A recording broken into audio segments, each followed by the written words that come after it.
product of prime factors. The next topic is product of prime factors. This is a typical example. We have expressed the following as a product of their prime factors. When you see the word product, that's multiplication table. What whole numbers can we multiply to get 4? So we have 1 times 4 is 4, then 2 times 2 is 4. But look at the first one that gets you 4. Both of them are not prime numbers. So it says express as a product of their prime factors. Now, these are all factors of 4. You have 1, 2, and 4 as factors of 4. The question is saying express 4 as a product of its prime factors. So they have to be factors and they have to be prime. 1 is a factor but it's not prime. 4 is a factor but it's not a prime number. But 2 is a factor and it's prime number. So we have 2 times 2, that's 4. So 4 as a product of its prime factors is 2 times 2. So we can see 2 times 2 is 4. Another way of finding this is just knowing all your prime numbers, which are here, and dividing through by all your prime numbers. So we can have it like this. We have 4. You divide through by the prime numbers that can go in that particular value. So we have 2 in 4. The first prime number can go. 2 in 4 is 2. Then you still have 2. 2 can still go. 2 in 2, that's 1. Once you get to 1, that's the end. So 4 as a product of its prime factors is 2 times 2, like we've seen here. That's done. The second part of the question says express the following as a product of your prime factors in index form. Now the index form, this same question expressed in index form. Now the product of 4 is 2 times 2. To put it in index form, you write 2, since there are 2 2's here, to the power of 2. I hope you understand. We'll do some other questions so we can perfect it. The second question says 7 as a product of its prime factors. So we have 7. What can go in 7? 2 can go in 7, 3 can go in 7 without a remainder, 5 can go in 7 without a remainder. These are prime numbers. It's only 7 that can go in 7 without a remainder. So 7, then you have 1. 7 as a product of its prime factor is just 7. You can't multiply 7 by anything. So 7 is 7. That's done. Because 1 is not a prime number. So we can't say 7 times 1. So we just take 7.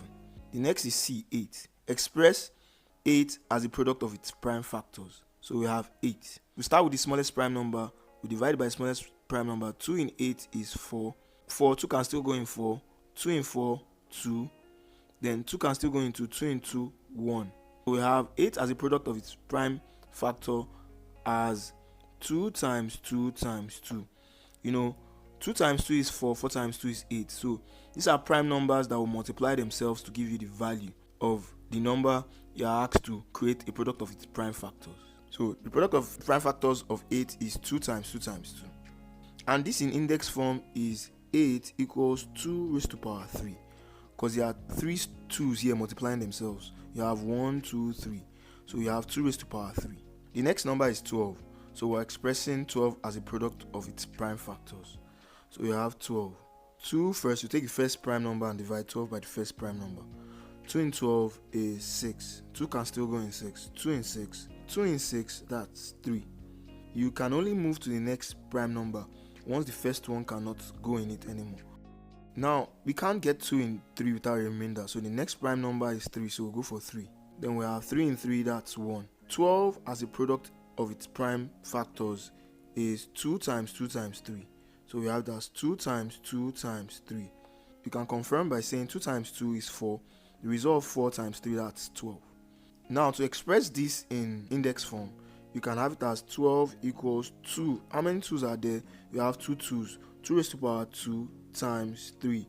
You just have only 1 3 there. So in index form, it is 12 equals 2 raised to power 2 times 3. Then for the last one, which is 16, we have 16. 2 can go in 16. 2 in 16 is 8. 2 can go in 8. 2 in 8 is 4. 2 can go in 4. 2 in 4 is 2. 2 can go in 2. 2 in 2 is 1. Once we've gotten to the 1, that's the end of it. So we multiply all these numbers together. So we have that's 2 times 2 times 2 times 2. 16 equals 2 times 2 times 2 times 2. We can confirm 2 times 2 is 4. 4 times 2 is 8. 8 times the last 2 is 16. So expressing it in index form is going to be 2 raised to power 4. Because there are 4 2's here. 1, 2, 3, 4. So it's 2 raised to power 4 in index form.